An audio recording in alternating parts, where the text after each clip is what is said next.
আসসালামু আলাইকুম। আপনার নগদ অ্যাকাউন্টটি দিয়ে কি সেন্ড মানি করতে পারছেন না? সেন্ড মানি করতে গেলে সমস্যা হচ্ছে। সেন্ড মানি করতে গেলে সেখানে লিমিট লেখা আসছে, ট্রানজিশন অ্যামাউন্ট লিমিট। এই সমস্যাটি কেন হয় বা এই সমস্যাটি হলে কিভাবে আপনি সমস্যাটি সমাধান করবেন সেটি এই ভিডিওতে আপনারা জানতে পারবেন। এখন বলতে পারেন আমার এটি কেওয়াইসি জমা দেওয়া আছে, মানে আপনার এনআইডি কার্ড দিয়ে ভেরিফিকেশন করা আছে, তারপরও সেন্ড মানি হচ্ছে না।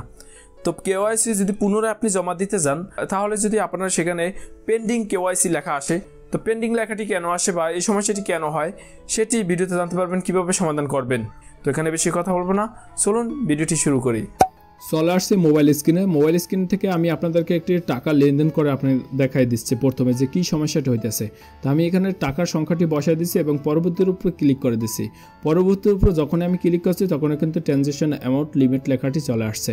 তো এখানে যতবারে আমি দিই না কেন এই লেখাটি কিন্তু চলে আসবে এবং আমি আপনাদেরকে টাকার সংখ্যাটি চেঞ্জ করে দেখাই। তো অনেকে বলতে পারেন টাকার সংখ্যাটি চেঞ্জ করে দেখান। তো আমি এখান থেকে টাকার সংখ্যাটি চেঞ্জ করব। চেঞ্জ করার পর পরবর্তীর উপর ক্লিক করলে কিন্তু আবারও এই একই লেখাটি চলে আসছে। তো কীভাবে আপনি এই সমস্যাটি সমাধান করবেন চলুন দেখাই দেই। তো প্রথমে আমাদের কেওয়াইসি জমা দিতে হবে। আপনার যদি কেওয়াইসি জমা দেওয়া থাকে তারপরও আমাদের আবার কেওয়াইসিটি জমা দিতে হবে। কেওয়াইসিটি জমা দেওয়ার জন্য আমাদের প্রথম নগদ অ্যাপস চলে আসবে এবং এখান থেকে দেখব নিচে লেখা আছে আমার নগদ, এখানে ক্লিক করব এবং এখান থেকে কেওয়াইসি পুনরায় জমা দিন লেখাটি আছে, এখানে আমাদের ক্লিক করতে হবে। এখানে ক্লিক করার পর আমাদের সামনে এভাবে ওপেন হবে। এখানে জাতীয় পরিচয়পত্র দিতে হবে। আপনার যদি স্মার্ট কার্ড থাকে সেটি দেবেন, অথবা যদি এনআরডি কার্ড থাকে সেটি দেবেন। এখানে আমার প্রথমে দেওয়া ছিল জাতীয় পরিচয়পত্রটি, কেওয়াইসিটি জমা, তো সে কারণে এখানে আমার আইডি কার্ডটি শো করতেছে। আপনার যদি আইডি কার্ড এখানে শো না করে তাহলে বুঝবেন যে এখানে আপনার দিতে হবে। তো এখানে আমি এখন আইডি কার্ডটি দিয়ে দেব। প্রথম যে অপশনটি আছে এখানে ক্লিক করার পর ক্যামেরা আইকনের উপরে আপনার আইডি কার্ডের সামন সাইডটি আছে সেটি আপনি এখানে ছবিটি তুলে দেবেন এবং আপনি লক্ষ্য রাখবেন আপনার যে এনআইডি কার্ড আছে সেই এনআইডি কার্ডের অথবা স্মার্ট কার্ডের চারকোনাটি জানি ভালোভাবে বোঝা যায়। এবং নিচে যে অপশনটি আছে এখানে যে ক্যামেরাটা আছে এখানে ক্লিক করার পর আপনার যে ব্যাক সাইড আছে এনআইডি কার্ডের সেটি আপনার ছবিটি তুলে দেবেন। ছবিটি দেওয়ার পরে পরবর্তীর উপরে ক্লিক করবেন। তো আমি আমার এনআরডি কার্ডের স্মার্ট কার্ডের যে ছবিটি এখানে তুলে তারপর আবার আপনাদেরকে দেখাই দিচ্ছি, ক্যামেরার সামনে আসতেছি। পুনরায় জমা দেওয়ার কারণ হচ্ছে এখানে অনেক সময় দেখা যায় আমাদের কেওয়াইসিটি বা এনআরডি কার্ডটি পূরণ হয়ে যায়, সেই কারণে। সো এনআরডি কার্ডের ছবি তোলার পর এখন আমি পরবর্তীর উপরে ক্লিক করব। অবশ্যই লক্ষ্য রাখবেন আপনার এনআরডি কার্ড বা স্মার্ট কার্ডের সাইড কোনা জানি সঠিকভাবে এখানে বোঝা যায়। তো পরবর্তীর উপর ক্লিক করার পর আমার এখানে যে সমস্যাটি হইতেছে সেটা হচ্ছে এটাকে অলরেডি এই পেন্ডিং ডিকেওয়াইসি, এখানে ডিকেওয়াইসি বলতেছে যে পেন্ডিংয়ে আছে। তো এই সমস্যাটি কেন হয় সেটি আমি এখন অফিসে ফোন দিয়ে জানবো। এখানে কিন্তু বলছে please call 16167 for more information. তো আমি সে কারণে আমি এখন 16167-এ আমি কল দেব এবং তারা দেখবো আমরা কি বলতেছে। তারা নগদে কাস্টমার কেয়ারের সাথে কথা বলার জন্য আপনাকে প্রথমে ডায়াল করতে হবে 16167 এবং কল দিতে হবে আপনাকে নগদ নম্বরটা দিয়ে। আপনার যে নগদ নম্বরটি আছে সেটি দিয়ে আপনি কল দেবেন। তারপরে কাস্টমার কেয়ারের সাথে কথা বলার জন্য আপনাকে 0 চাপতে হবে। 0 চাপ দিলে কিন্তু তাদের অফিসে এটি ট্রান্সফার হয়ে যাবে এবং এখানে কিছুক্ষণ অপেক্ষা করতে লাগতে পারে, কারণ তারা কলটি রিসিভ করে না। এখানে অনেকবার ট্রাই করার পরে এবং অনেকক্ষণ সময় যাওয়ার পরে কিন্তু তারা কলটি রিসিভ করলো। রিসিভ করার পর এখানে যেটা তারা বললো, আমি প্রথমে সরি বলে নিচ্ছি আপনাদের কাছে, কারণ হচ্ছে এখানে যে কথাগুলো বলছি সেগুলো রেকর্ড হয় নাই, শুধু স্ক্রিন রেকর্ড হয়েছে বাট ভয়েসটি এখানে রেকর্ড হয় নাই। তবে তারা কি বলছে সেগুলো আমি এখন বলে দিচ্ছি, আমার সবকিছু মনে আছে। প্রথম তারা কলটি রিসিভ করার পর আমি তাদেরকে বললাম যে আমার নগদ অ্যাকাউন্টে টাকা আছে কিন্তু সেই টাকাগুলো আমি সেন্ড মানি করতে পারছি না, এটা কারণ কি, এবং বললাম যে আমি কেওয়াইসি জমা দেওয়ার পরে সেখানে লেখা আসছে ডিকেওয়াইসি পেন্ডিং, এটি কেন হচ্ছে, এই সমস্যা কীভাবে সমাধান করব।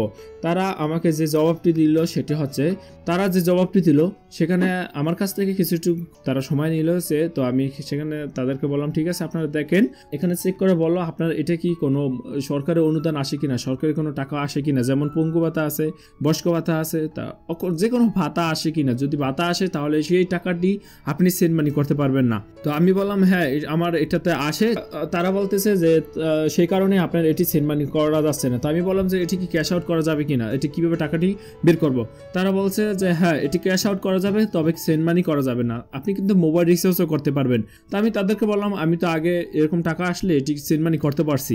তারা বলছে যে যখন আপনি এই টাকাটি ক্যাশ আউট করবেন তারপর যদি কোনো টাকা থাকে আপনার নতুন করে যদি কোনো মানে সরকারি অনুদান বাদে, সরকারি অনুদান যখন আপনার ব্যালেন্সে থাকবে সেটা বাদে যদি আপনার কোনো টাকা থাকে তাহলে আপনি সেটি সেন্ড মানি করতে পারবেন। কিন্তু সরকারি টাকা যদি একবার যোগ হয়ে যায় আপনার ব্যালেন্সে তাহলে আর আপনি সেন্ড মানি করতে পারবেন না। আমি কিন্তু এখানে তাদের সাথে 8 থেকে 10 মিনিটের মতো কথা বলছি। আমি এটা মিনিট কিনে কিন্তু কথা বলছিলাম, আপনারা মিনিট কিনে তাদের সাথে কথা বলতে পারেন, তাহলে টাকাটা একটু কম কাটবে। তারপরে বললাম যে আমার কেওয়াইসি জমা দিতে কেন আমি পারছি না, সেখানে পেন্ডিং কেন লেখা আসছে।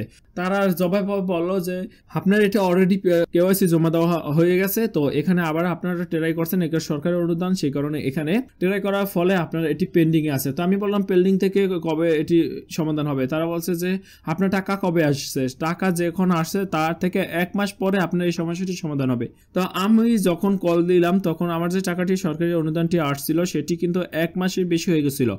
যখন আমি বললাম যে এটা তো 1 মাসের বেশি হয়ে গেছে, তারা বলল আমাদের এখানে কাজ চলতেছে, আমাদের এই সার্ভারটি সমস্যা, সেই কারণে আপনার এটা পেন্ডিং এ আছে, তো খুব তাড়াতাড়ি আপনার এই সমস্যাটি সমাধান হয়ে যাবে। তো এইভাবে কিন্তু তারা আমাকে রিপ্লাইটি দিল। তাছাড়াও তারা আরো বলছে যে আপনার পুনরায় জমা দেওয়ার প্রয়োজন হবে না, কেওয়াইসি এটা একবার জমা হয়ে গেছে, তারপর দ্বিতীয়বার দেওয়ার প্রয়োজন নাই। কেওয়াইসি লেখা আছে কারণ হচ্ছে আপনার এটি সরকারি অনুদান, সেই কারণে। আর পেন্ডিং এ এটি সমস্যাটি সমাধান হয়ে যাবে কিছুদিনের ভিতরেই। তাদের নাকি সার্ভারের সমস্যা এবং সার্ভার কাজ চলতেছে, সেই কারণে লেখা আসছে এবং তারা এই রিপ্লাইটি দিল। তো এইভাবে কিন্তু আপনারা অফিস কল দিয়ে আপনারা জানতে পারেন এবং আপনারা কিছুদিন অপেক্ষা করেন। তো আপনারা যদি সরকারি অনুদান থেকে থাকে তাহলে আপনারা সেন্ড মানি সেই টাকাটি করতে পারবেন না, সেটা আপনি ক্যাশ আউট করতে পারবেন। তো আপনারা সেটি ক্যাশ আউট করেন, তারপরে আবার যদি কেউ আপনাকে যদি টাকা পাঠায় তাহলে সেগুলো আপনি সেন্ড মানি করতে পারবেন। যদি আপনি ক্যাশ আউটে না করতে পারেন, সেখানে যদি লিমিট লেখা চলে আসে তাহলে আপনি সেই সমস্যাটি কীভাবে সমাধান করবেন, 100% সেই সমস্যাটি সমাধান করতে পারবেন, সেটাতে আপনারা আর অফিসে ফোন দেওয়া লাগবে না। সে নিয়ে কিন্তু ভিডিও আপলোড করা আছে। যদি ক্যাশ আউট না করতে পারেন বা সেন্ড মানি, সেখানেও সেন্ড মানি যদি না করতে পারেন, কারণ কেওয়াইসি যদি আপনি কোনো সময় জমাই না দেন তাহলে কিভাবে সেই কেওয়াইসিটি জমা দেবেন সেটি কিন্তু ভিডিও আপলোড করা আছে, আমি স্ক্রিনে দিয়ে দেবো, আপনারা চাইলে সেটি দেখতে পারেন। তো ভিডিওটা এই পর্যন্তই। ভিডিওটি ভালো লাগলে অবশ্যই লাইক করবেন, কমেন্ট করবেন, চ্যানেলটি সাবস্ক্রাইব করে পাশে থাকবেন।